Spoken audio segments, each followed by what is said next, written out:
सगळ्यांना जय शिवराय. तर मी चाललेलो आहे तोरणा किल्ला पाहण्यासाठी. तर तोरणा किल्ल्यावरती त्या परिसरामध्ये प्रचंड पाऊस आहे भावांनो. आणि आपण या गडावरती जाण्याचे मार्ग मी तुम्हाला सांगणार आहे. आता पुणे जिल्ह्यातील वेल्हे हे तालुक्याच्या गावाच्या तोरणा पायथ्याशी आहे. पुणे वेल्हे अंतर 60 किमीचं आहे. पुणे नरसापूर वेल्हे, पुणे पानशेत वेल्हे व पुणे खानापूर पाबे मार्ग वेल्हे अशा मार्गाने आपल्याला तोरणा किल्ल्यावरती जायचं आहे. ज्यावेळेस आपण तोरणा किल्ल्याची चढाई करतो त्यावेळेस आपल्याला नजारा मनमोहून टाकणारा आहे. प्रचंड असं सुंदर वातावरण तयार झालेलं आहे पावसामुळे. आणि इथे पाऊस धुकं भयंकर आहे. यामध्ये आता आम्ही वर चाललेलो आहे.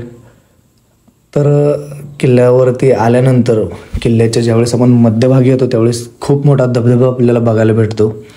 प्रचंड असं छानसं वातावरण, मनाला मोहून टाकणारं वातावरण झालेलं आहे.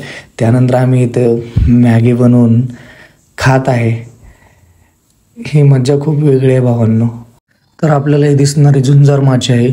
इथून खाली बघितल्यानंतर इतकं भारी दिसतं ना, क्लासिक एकदम स्वर्गात आल्यासारखं वाटतं. खूप भारी वाटलं इथं आल्यानंतर. पूर्णपणे हा झुंजार माचीचा सीन आहे, बघू शकता आपण. एक वेळ आल्यानंतर इथं अवश्य या. जेवढी मजा पावसाळ्यात किल्ला पाहण्यात आहे ना, ती मजा दुसरी कशात सुद्धा नाही आहे. एकदम मन प्रसन्न होऊन जातं. तर किल्ल्याच्या ठिकाणी सर्वात महत्त्वाची काळजी आपल्याला हे घ्यावं लागणार आहे की पावसामुळे गवत खूप झालेलं आहे. तर तिथे साप ते निघण्याची खूप भीती असते. ही खूप काळजी घेणं गरजेचं आहे. आपल्याला पुढं दिसणारं मंदिर हे तोरणेश्वर महादेवाचं मंदिर आहे. येथे महादेवांची पिंडसुद्धा आपल्याला बघायला भेटते. तिथूनच आपण पुढे आल्यानंतर आपल्याला हे समोर दिसणारं मेघाई देवीचं मंदिर आहे. त्यामध्ये छत्रपती शिवरायांची छोटीशी मूर्ती आहे. येथे किल्ल्यावर तलाव आहे.